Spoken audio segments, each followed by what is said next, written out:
Please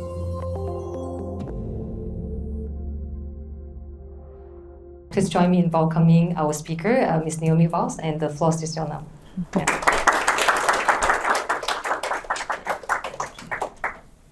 Hi everyone, I am Naomi and I'm the director of Givvable.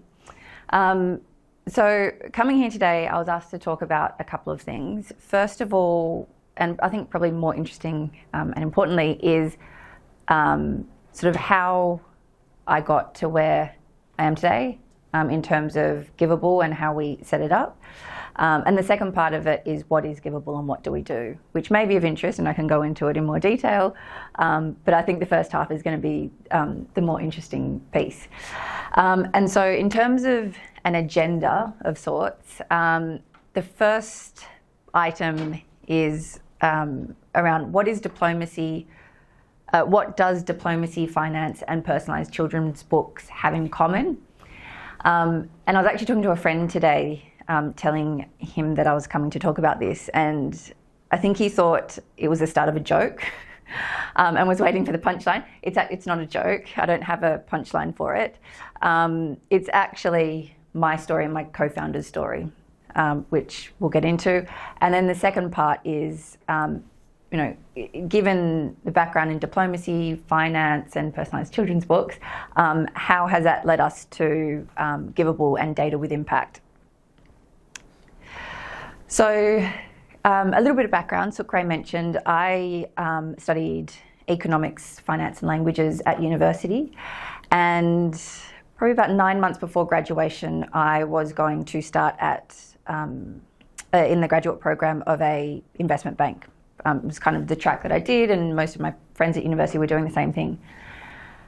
Then one afternoon, I was sitting on our library lawn at UNSW, and a friend said to me, "Hey Naomi, have you heard of the Department of Foreign Affairs and Trade?" He said, you seem to like languages, you travel a bit, it might be of interest to you. And I said, look, no, I've never heard of the Department of Foreign Affairs and Trade, but I'll have a look. So I went and did my research. And DFAT is Australia's foreign affairs ministry. So it's where you go to train to be a diplomat, you work in embassies or high commissions overseas, you advance Australia's foreign and trade policy. That was interesting, but what I liked the most about DFAT is that you get sent on postings. So you train for a little bit in Australia, in Canberra, Australia's capital city, and then you get sent to different countries around the world. And it operates, 3 years posting overseas, come back to Australia for a few years, then back overseas. So you're in and out, in and out. And what I really liked was you could go to places that you would probably never go with, a bank or a consulting firm or, all the typical corporate companies. You could go to places like Accra or East Timor or the Holy See, which, I am not sure how many companies will send you to those places. So that's what attracted me to foreign affairs. So I started as a graduate and was posted to East Timor, Bangkok and Geneva. While I was in Geneva, I had to make the decision of whether or not to go back to Canberra or stay in Geneva. Me and my husband were loving life in Switzerland, so we decided to leave the Foreign Service and stay in Switzerland, but that also meant finding a job. So I started working at a private bank called Lombard Odier. It's one of those typical Swiss private banks, family owned and run for 200 years, was established in 1989, still run by the founding families. So you can imagine quite old school in their approach to banking, to customer engagement, just how they operated.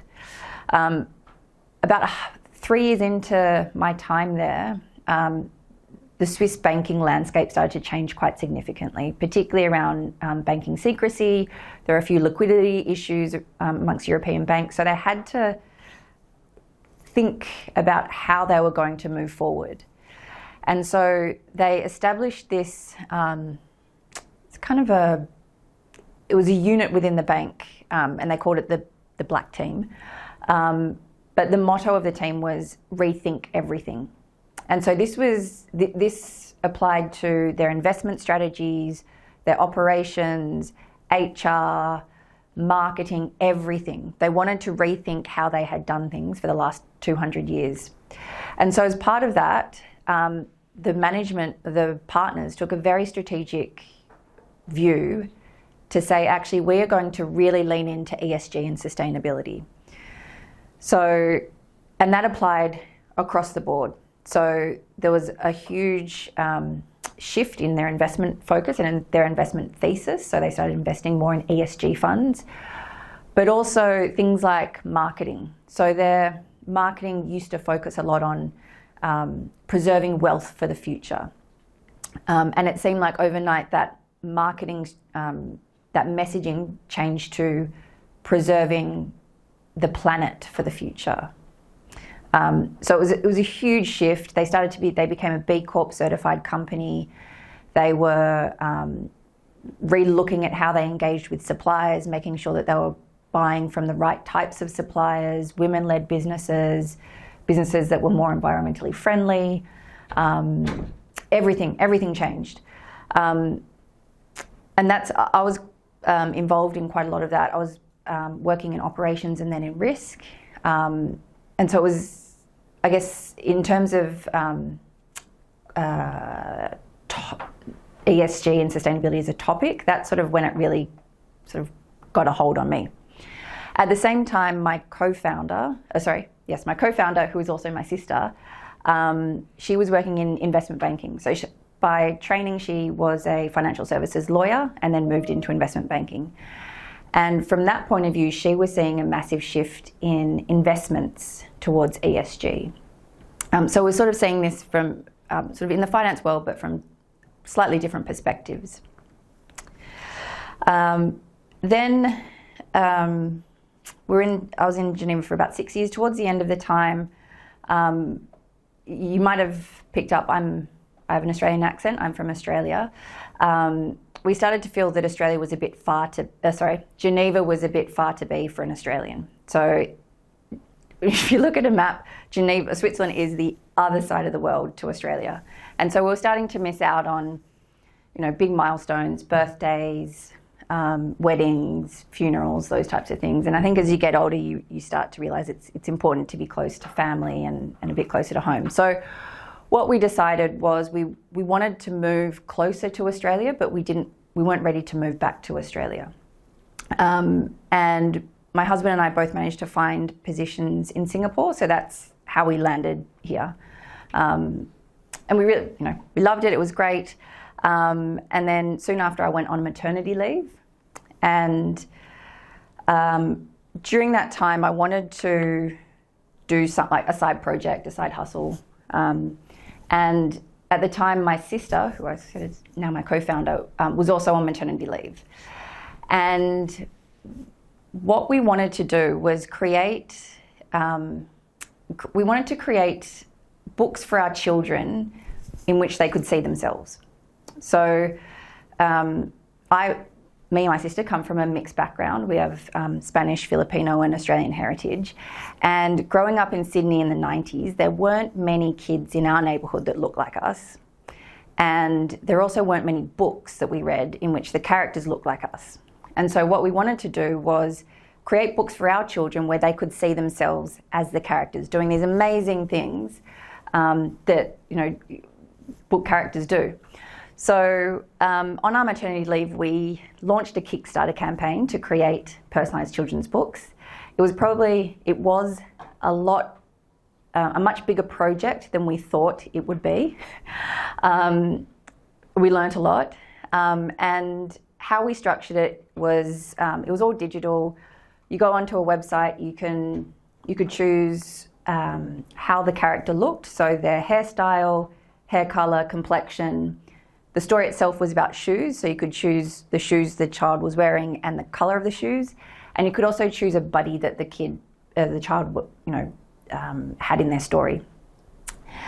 Once it was ordered online, it went to a printer, and then the printer then sent it on to the customer. So we probably didn't intentionally set it up that way, but that's just how it ended up, and it worked out really well because it kind of worked itself out. As soon as it was set up, anyone could go onto the website and buy a book, and we didn't have to do anything. After a little while, so that actually, our intention was to fund a project so that we could make books for our children, and we did. After a little while, we started to get inquiries from companies that wanted to use our books, and we thought, wow, that's pretty cool. And Bellamy's Organic was one of them, and what they wanted to do was they were launching a new product range, and they wanted to package up their product together with a personalised children's book, send it to a influencer, and then the influencer would take photos and do their marketing. And the book was personalised for that influencer's child. And at the time we thought, hey, this is really cool because this company, and we started to get a few of them, these companies are coming to us from marketing. They're not coming from CSR, they're not coming from a foundation, they're coming through a normal business function. They're buying our books from a women-led business. We had to actually establish a business because of the Kickstarter campaign. And we also donated a book for every book sold. So there was some social impact embedded into it. And we thought, this is really cool because just as a normal business, they're doing something really good. They're buying from what we thought were a good supplier. But what we realised was they weren't capturing any information on that. They never asked us what impact they were making through buying our books, because the charity that we donated to was a children's literacy charity, and it was never fed back into, their reporting or any of their annual reports. And we thought that's a bit of a shame. Granted, we weren't getting hundreds of thousands of orders, so they weren't, massive scale, but still there was some impact being made and there was data that wasn't getting collected on it. And so we thought, I wonder if this is happening at a bigger scale. I wonder if there are other companies out there that are buying from good companies that are either making social impact or positive environmental impact or taking a stand on modern slavery, but it's not getting captured. And how can they capture that data and how can they spend more with those types of companies? So through our networks, we probably spoke to over 250 people in various types of companies to sort of ask more questions around this, what we thought was a challenge or a problem. And it turned out that it was a problem. So we started in Australia and we started talking to companies that wanted to spend more with Indigenous businesses. And the problem they were having is they, couldn't find these businesses. They didn't know where to look. If they found them, they weren't sure that they were who they said they were. And then thirdly, they didn't really know how to capture the information and keep it in one place that was easy to access and easy to report on. Then what we found was companies were finding it hard to translate the data or information on a supplier into something meaningful. So for example, if I said to you, our company Givvable is a B Corp certified, uses FSC paper, SECNA member, and is in the process of a CITBA registration, you probably will not know what that means. Maybe you'd know one, like a B Corp perhaps. And so that was a problem. A lot of companies would look at a profile of a supplier or a company and go, wow, they've got all these things, certifications, but I actually don't really know what that means. I'm just going to assume it's all good stuff, because if it wasn't good stuff, they probably wouldn't put it on their website. So that piece we saw as missing, helping organisations actually understand what all this stuff means. And then the last thing that we found was with these companies that had set, for example, Indigenous procurement targets or social procurement targets or targets to work with more businesses that are reducing their carbon emissions, it's one thing to know that you're engaging with those types of suppliers, but it's also another thing to try and help those suppliers that aren't doing anything today. And there was a big disconnect there because often companies don't have the internal capacity to reach out to all of their suppliers and say, hey, we want to help you reduce your carbon emissions. Hey, we want to help you get certified as a women-led business. Hey, we want to help you make more social impact. So giving companies insights, specific insights on how they can improve and how their suppliers can improve was also missing in the market. So putting all that together, we thought, okay, there's obviously a case for some sustainability data here. And that's going to help companies do lots of things, find the right suppliers, report on it, improve performance, that kind of thing. But actually, there's a lot of use cases here. So given our, between Francis and I, our finance background, we saw a very strong use case or application in finance. So if you are a company and you're looking to access a loan from a bank, what we thought is if you're a good company, if you're doing great things, you're reducing your environmental impact, you're doing a lot of great social things, you should be rewarded for that via a lower cost of capital, so a cheaper loan. There's obviously a use case in procurement, which is kind of where we started. Use case in ERP, so whenever you're capturing data on whether it's a supplier, a customer, a partner, any organisation that you do business with, there's an opportunity to capture that data and be able to report on it.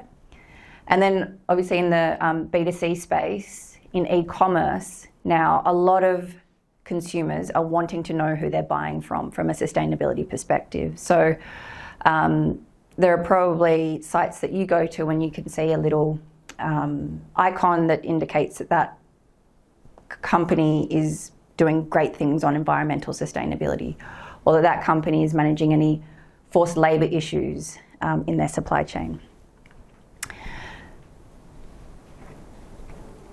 So that's how we came to create Givvable.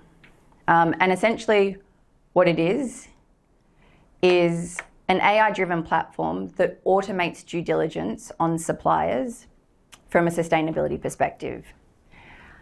I will caveat this, we talk about suppliers, but actually you can see that it applies to any type of organisation. So it could be a supplier, it could be a partner, it could be a loan applicant, it could be anyone. We just use the term suppliers.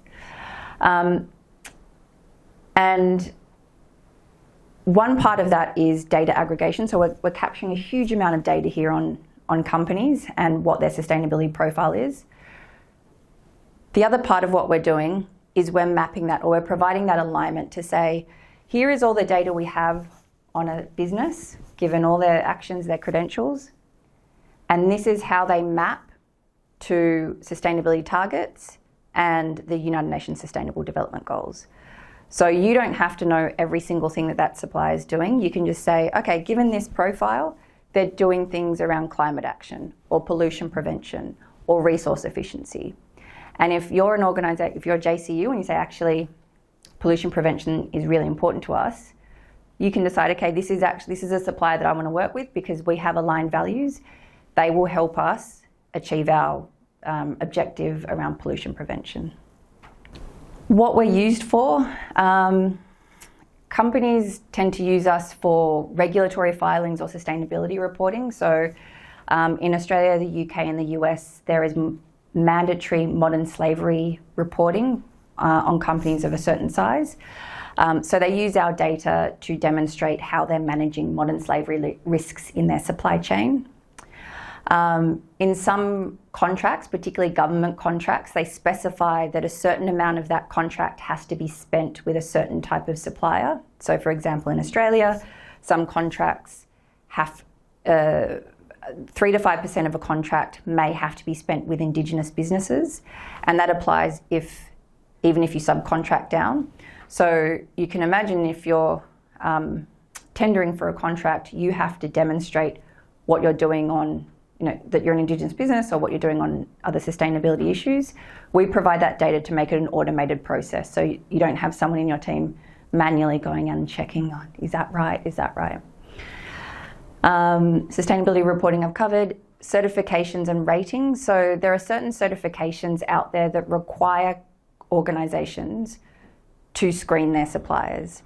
And so they come to us and ask us to screen their suppliers or for the data as evidence to obtain a certain certification or rating. And then the final use case is sustainable finance. So we work with credit bureaus, banks and non-bank financiers to provide data to help those organisations decide whether or not they will give a discount on a financial product. One thing you might have picked up, when we talk about sustainability, we talk about all aspects of sustainability. So it's obviously environmental sustainability that gets talked about a lot, particularly climate. But there's also things like diversity, equity and inclusion, social impact, ethical sourcing, governance, so things like occupational health and safety, and community engagement. And the reason why this is important for us is because we believe you can't look at sustainability in silos. You can't just look at environment, or you can't just look at social impact. Actually, a client said this to me earlier in the week. It'll be great if we change all of our energy to, solar and renewable energy. But what happens if those solar panels that we put on our roof were made using forced labour? Does that offset? Does the forced labour offset the benefits that we have from renewable energy? It's a hard question, well, for some. But I think it quite nicely demonstrates that you can't look at this in isolation. You have to consider the whole gamut of sustainability. This slide, I kept it in not just to show how great we're doing, no, we're doing quite well, but it's more to sort of say that from a problem that we identified, from something completely different, from personalised children's books, we were able to identify a problem, an opportunity to create a business. And we went through a lot of research, we spoke to a lot of people, but having clients like the ones that you see here, like Microsoft, Red Bull, Bupa, Abimbev, I know Mo Hennessy, it demonstrates that we were able to identify a real problem. And I think if anyone's looking at startups or entrepreneurship or things like that, it's a really important thing to do, and it's a hard thing to do. This hasn't come easy. There's been a lot of conversations, a lot of trial and error, but I think when you are able to find customers that come to you because they do have the problem you've identified, I think you're on your way. Not to say that we're by any means at the end. We've still got a long way to go, but it is reaffirming. In terms of our data coverage, we have a lot. So at the moment, we're covering around 5 million suppliers globally, and that's the number of suppliers that have some kind of sustainability profile. To put that in context, that's about 35 times more than the largest global sustainability rater that has been around for about 10 to 15 years.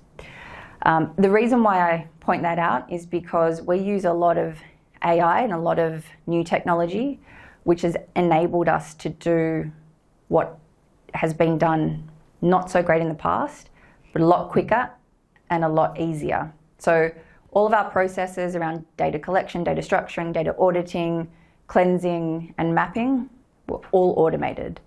And for us, that was very important to be able to grow and sell outside of Australia, outside of Singapore, into other markets. And it's similar, I guess how we set it up was similar to how we did the personalised children's books, so that no matter how many orders we got in, we could grow and scale very easily. And that was the purpose with Givvable as well. Using the sustainable procurement use case, we're moving from an old model that has been very manual to a new model that is a lot more automated. So typically in the past, when you're looking at sustainable procurement, companies have looked at a single sustainability or ESG issue like environment or social impact or diversity. As I mentioned, we cover all aspects of sustainability. We also use data or provide data that is 100% verified, third-party verified. So we're not relying on self-reported data, which has typically come from surveys or questionnaires. All of it is verified. And that's particularly important because our clients use our data for regulatory filings and public disclosures. Another aspect where we're trying to move in a different direction to what's been done in the past is screening suppliers and providing data on suppliers or anyone you're working with in real time. So it's not just done at a point in time, it's done throughout the cycle because companies change, people change. If you capture data at a certain point in time, it dates very, very quickly. It needs to be refreshed and updated. And then the last 2 points, the data that we're providing, it's not just, it is data, but we're also providing insights on top of that. So what we believe is it's very important and there is some responsibility on organisations to help their suppliers improve their performance, particularly smaller suppliers. So we provide, our customers are large companies, but we give them the tools to be able to help their suppliers. And so the outcome of all of this is that any organisation is able to grow their portfolio of suppliers. It could be a supplier, it could be any other type of organisation that they work with, but grow that pool so that you're working with organisations that are aligned to your sustainability objectives. Because what's important to JCU is going to be different to NUS, is going to be different to NTU, is going to be different to UNSW and UCID and RMIT. So it's important to make sure that you are working with suppliers that are going to help you achieve your objectives. So hopefully through this, what I've covered is what does diplomacy, finance and personalised children's books have in common? For me, it's first-hand experience. So I learned different things in different phases of my careers. I think I'm in my third career now. But I've learned different things from all of them and they've helped me in Givvable. And how does this translate into data for impact? All of that experience has given us, Francis and I, a new and innovative approach and way to business and to servicing our clients. So I guess what I'm saying is, and I can see, I think there are a lot of students here, is whatever you do, whatever you choose to do after university, it may not be where you end up in 20 years. It's certainly, that's the case for me. But everything I have done has helped me get to where I am today. And I think it's probably easier said than done. But I wish someone had told me that, because coming out of university and what I was studying, everyone in my stream went into banks, investment banks. There was a very fixed path. And the thought of doing something different that veered off a little bit was very scary. Even going into foreign affairs, which is actually a very safe bet. It's working for the government. You're never going to get fired. But it was still a little bit scary. So yeah, that's I guess a little piece of advice in terms of if you're thinking about what to do, what you choose next isn't necessarily going to be the thing you're going to be doing for the rest of your life. Thank you. Now, thank you very much for your enlightening presentation. I think your sharing of how you navigate through like different careers and what they share in common, and also the meaningful works that Givvable engage in, have truly been inspiring. And I'm sure our audience will have more questions for you. Mm-hmm. So now we will open the floor to questions, and you can see there's a QR code here, so you can feel free to type in your questions through the QR code. Alternatively, you can also just put up your hand, and we'll pass the mic to you, and you can raise your questions. And we will prioritize questions which are raised in the room. So is there any first question you have? I'll go first, so great. Okay. Yeah. Can I get? Thank you very much.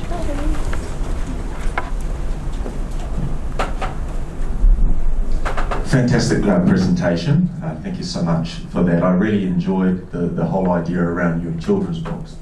My wife is Korean and I have mixed children, and the whole concept behind it is awesome, and I can just imagine my own children really enjoying reading them, and I actually might catch up with you later to figure out how I can do that. So wonderful idea. Just interested, when you're dealing with data and supply chains and things like that, I'm just curious, what are some of the trends that you've seen coming through in the data around sustainability? And I'm also curious to know what sort of impact your business has had in the developing world as well. I suspect a lot of the big businesses that you deal with are from developed economies, but I know and you know that there's a huge developing world out there. I'm just wondering what kind of impact you've had in that space as well.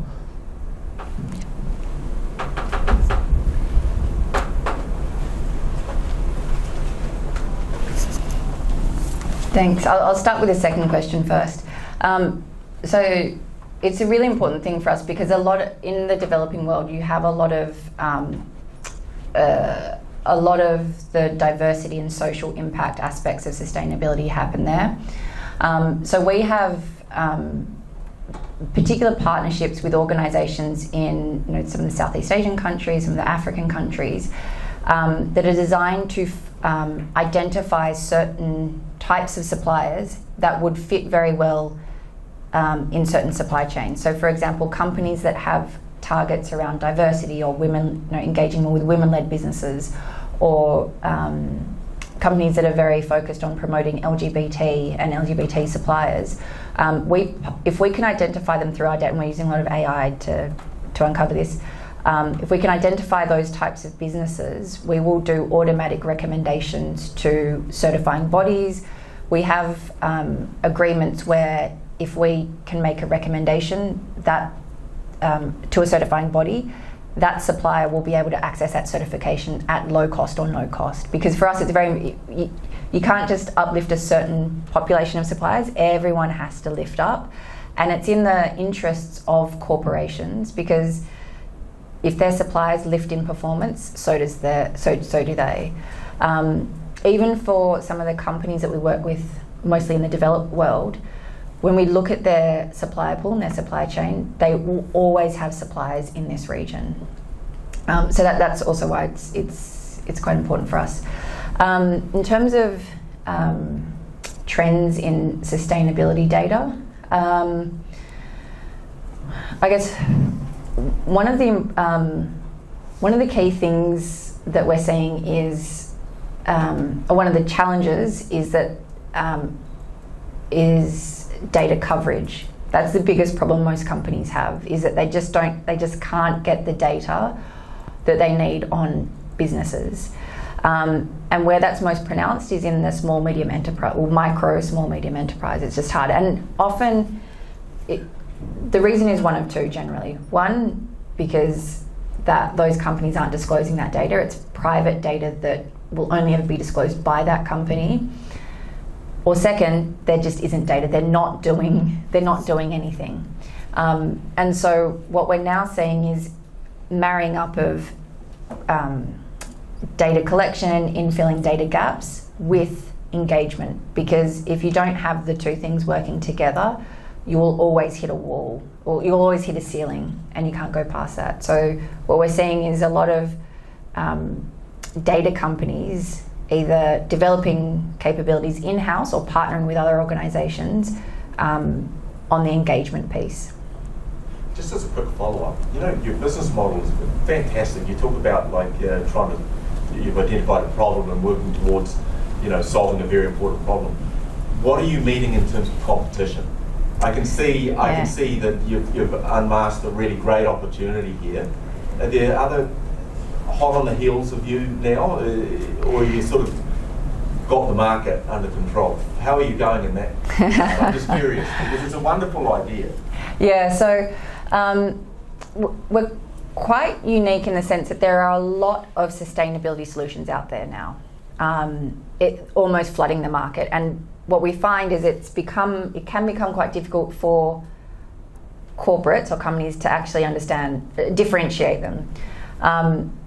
Where we sit quite well is because we look at a very specific type of data, we can partner with a lot of organisations in the sustainability space. So we can partner with ESG reporting platforms, we can partner with decarbonisation platforms, we can partner with a lot of people. In terms of competition, on one of the slides I said we have 35 times more data coverage.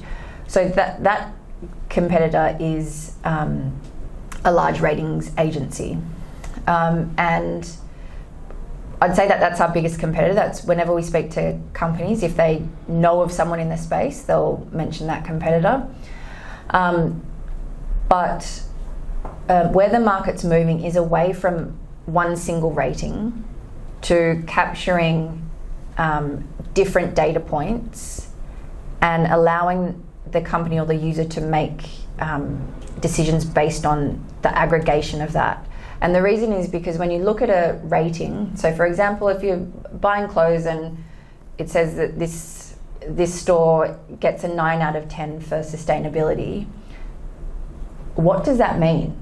Like, what goes into it? And the problem is a lot of the IP of these ratings agencies are wrapped up in that. So they don't break that down for you and let you know, well, actually this part is human rights, this part is social, this part is environment, whatever. It's all proprietary, and organisations are recognising that now. And the other thing I think that we're seeing in the market is companies want to understand how a particular business aligns with them. So if you have a rating of 9 out of 10, I mean, objectively that's probably pretty good, but that doesn't really tell you how that supplier aligns with you specifically on social impact or governance. It's just a general, this is a good supplier. And so, yeah, what we're seeing is more to alignment of suppliers rather than just relying on one single indicator. Thank you. Any other questions from the floor? I think there are a couple of questions in the Slido platform, and which are related to what you have just shared with us. Now, apart from the data coverage, which you mentioned is one of the challenges your company face, can you also share other challenges you faced while establishing Givvable and how you overcame them? And another question is, I think you have mentioned Givvable is actually partnering with several platforms, but are there any ways that you attract more clients to your company? Yeah. Yep. Okay, the first one were the challenges.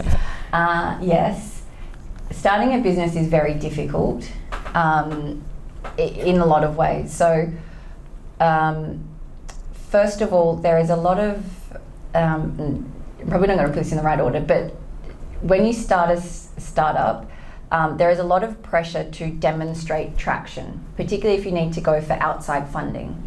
And so the first year, you're very focused on just assuming your product's good, getting customers and getting in revenue and being able to show that every month you're growing by X%, because when you go out to a VC or for external funding, you know they're the questions that they're going to ask, and you know that that's what you're going to be screened on. So in the back of your mind, starting a business, a startup, funding, revenue is always there, and it never goes away. When you sleep, it's just kind of sitting there. The other thing is, related to that, is you're always short on resources, whether time, obviously, money, people. So you as a founder, you have to do everything. I do marketing. Well, I don't do it as much anymore, but marketing, finance, operations, legal, compliance, tech support. You do it all. That's quite a challenge. I guess it goes back to the resourcing. But as you grow, and I think as you start to mature a little bit, you work out where you can afford to allocate resources, where you don't need to have as many resources. It does become more streamlined, a little bit easier. I think also hiring is a challenge, because when you're small, you do require people that can be quite flexible. You're not a large Microsoft where you hire someone just to do HR all day, every day.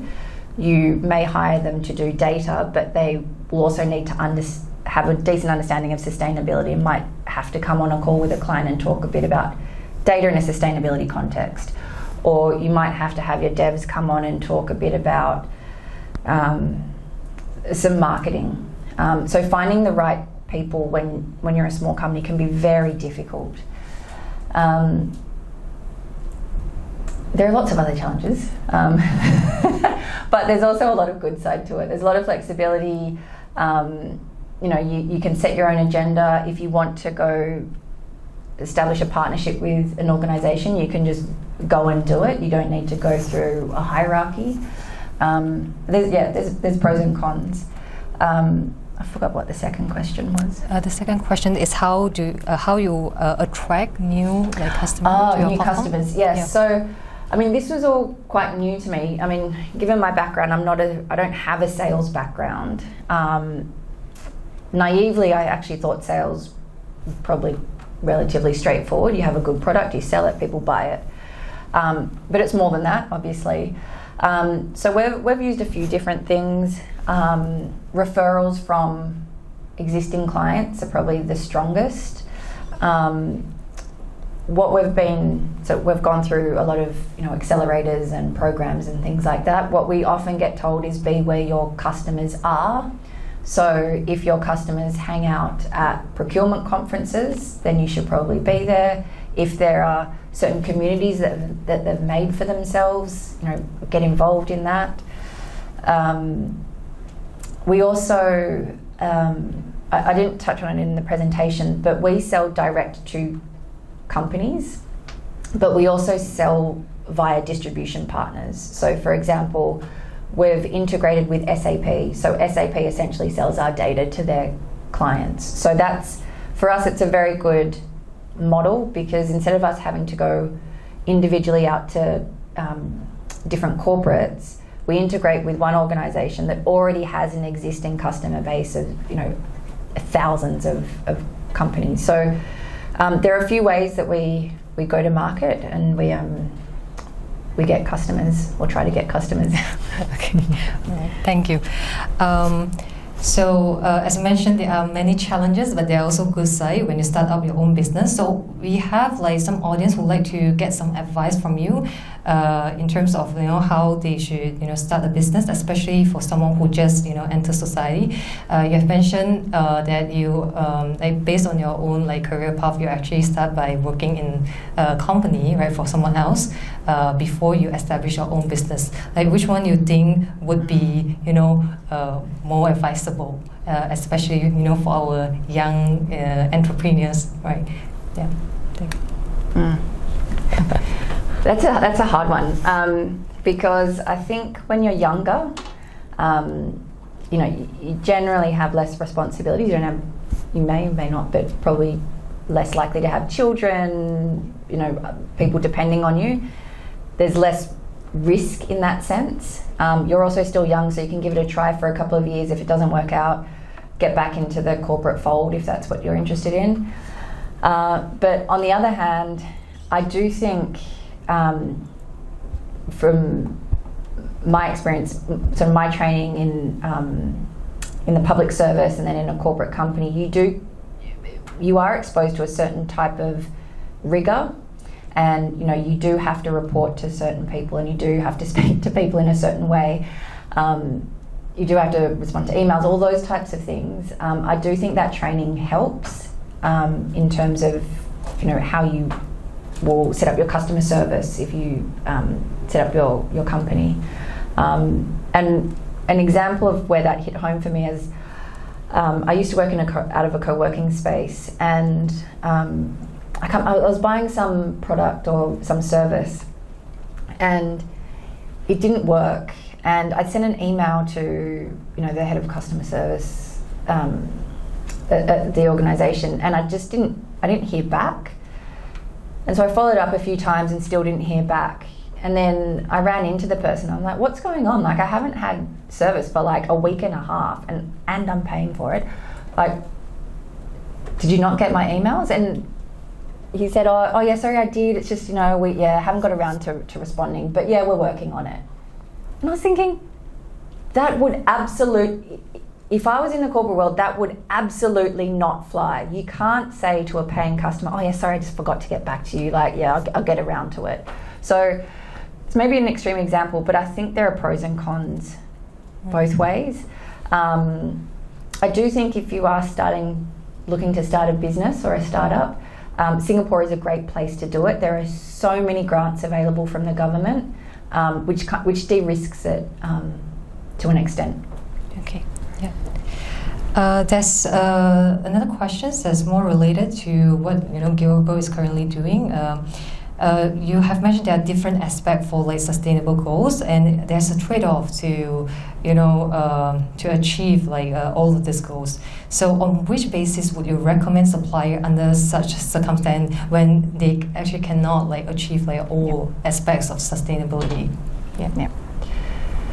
So I think if you're a supplier and you want to get more business, or if you're an organisation and you want to get more business, what I would do is focus on what is important to your customers. Obviously, as a company yourself, you will have your own values, and I don't think you should ever compromise on that.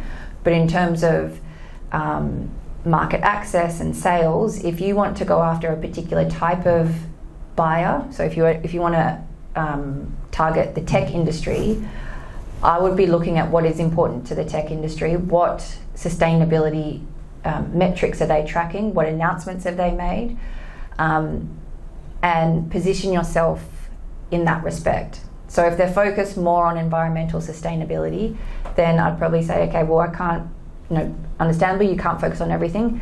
Environmental sustainability is more important, so I'm going to, take certain actions on there. Not to say that you don't think about the others. It's very important to be aware that there are other issues, but I would probably focus a little bit more on the environment if that's what your buyers are most focused on. Okay, yeah, thanks. So I have another really good and interesting question here. How can data improve communication between different parts of a supply chain? So within supply chains, a lot of the problem is transparency. So organisations don't know who they're buying from. They don't know if what their supplier's saying is true. They don't know. And then when you go further down to your suppliers, you lose that traceability, you lose that transparency. So if there is a way to track the data in a verifiable way, some organisations track this on blockchain or other encrypted processes, then it creates more trust in the whole process. So if you can trust the information that's coming from your suppliers and your suppliers, then it's easier communication. Okay. Another questions regarding the Givvable, work scope. So one of your work scope is shortlisting and vetting suppliers, and what would be the criteria that you adopt, and is sustainability initiative part of it? Yeah. So in shortlisting, for Givvable, we deal exclusively in sustainability data. So there are other data providers that you could get information on, like financial risk, credit risk, legal risk, compliance, all that kind of stuff. We just focus on the sustainability. So that's what we screen suppliers on. I'm not sure if that answers the question. Yeah. Oh. Maybe there's still questions in the room also. Oh, okay, sure. So maybe can you please help me to pass the mic? Yeah, thank you. I think there's a follow-up question. I have two questions. One, I find it interesting that in your list of clients you've got two universities, Monash and NSW, where you come from, UNS. So I'm interested to understand a little bit, not on the specifics, but in general, what could be the kind of benefits that a university could get in working with your organization, or what are the things that you could help with, one. Yep. Secondly, you're tracking 5 million suppliers, which sounds a lot, but there are, of course, much more suppliers around the world. So you work with third-party verified information. Probably the reality is in sustainability, a lot of SMEs don't have third-party verified information on their sustainability performance.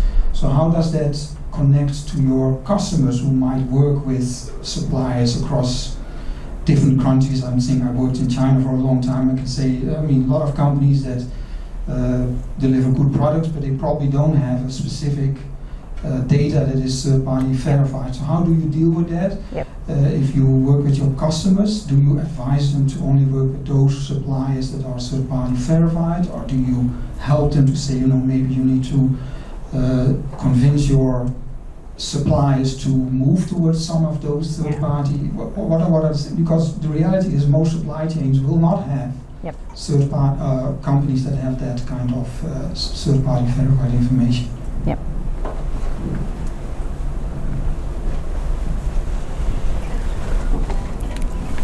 Yeah, good question. So I'll answer the second question first. So yes, there are a lot of suppliers out there that there's no data on them. So what we do is, there are a couple of things. When we screen a company's suppliers, just say they've got 10,000 suppliers, say 20% of those we have data and we can gain insights from that. The remaining 80%, there's nothing. So to answer one point in that question is, no, we don't say to companies, only work with the 20%, don't work with the 80%. That's absolutely not what we're here for. What we're here for is to say, look, this is your baseline. 20% of your supplier pool is doing good in these, and this is how you slice and dice it across the sustainability categories. 80% of your suppliers today, we cannot find verified information on them. So let's work with them to help them improve. So there's a large sort of engagement piece that we do with the suppliers that, as I said, the company is our client, so they're effectively paying us to help engage with their suppliers. And we do that purposely because it's very difficult to ask, especially the small suppliers, to pay to learn about sustainability or take certain action. So it's essentially subsidised via our customers. We engage with those suppliers. We can provide them some free tools, learning modules, and then based on their profile, their size, industry, location, we can say to them, actually, what makes sense for you is what you might want to consider is these actions, because given your buyer's requirements, these types of actions on sustainability is going to help you become a better supplier to them. And it's not about going from 0 to 100 overnight, because that will never happen. It's an incremental process. So we might say, okay, for the next 6 months, why don't you start doing these learning modules? After 6 months, we'll say, okay, it's been a bit of time. Now maybe you want to look into UN Global Compact. They've got a bigger network of resources. You have to report on your performance on a yearly basis. It will get you starting to think about some of the things you have to do. After that, okay, maybe you're ready for a B Corp certification or something. But it's not a woe to go. It's a okay, go from 0 to 10, okay, maybe 10 to 12, 12 to 20, that kind of thing. And that's really important for us. We don't want to marginalise suppliers. It's very important to give them the opportunity to improve. What we do see, we do work with companies, if after 12 to 18 months they don't get any engagement from their suppliers, then they may take the decision to say, actually, we've given suppliers the resources and the opportunities to improve. They're not even interested. We're going to take the money that we spend with that supplier and spend it with this supplier because we know that they're doing things and they're showing a willingness to take action. In terms of what we do with universities, so we do a few things. So as customers, we sort of screen their suppliers, we track and monitor, particularly in Australia for modern slavery reporting. Universities have to report on that, but also many of the universities have set environmental targets. So they're looking to reduce their emissions or manage their resource efficiency, waste and those types of things. The other thing we do with universities, we actually like to work with universities on certain topics. So again, on modern slavery, we work with RMIT on a modern slavery index. So what they do is they give a score on the quality of a modern slavery disclosure, and they work with us to distribute that. We also work with a few other universities around the use of AI in sustainability, use of AI, data collection, data cleansing, structuring, those types of things. So we enjoy working with universities. And what also helps is sometimes there are grants available, government grants available, that will support work with research institutions. Okay. Yeah. Thank you. I think that time is running out. Let's address the last question in the room, if there's any. Okay. So yeah, I think thank you so much for your excellent insights, and also thanks for your engaging questions. Before you leave, please feel free to provide your feedback to scanning this QR code. And for the online attendees, you will also see a polling appear on the screen. Okay, so feel free to give us feedback to help us improve our future events. And yeah, I look forward to seeing you in our future events as well. Thank you very much. Okay.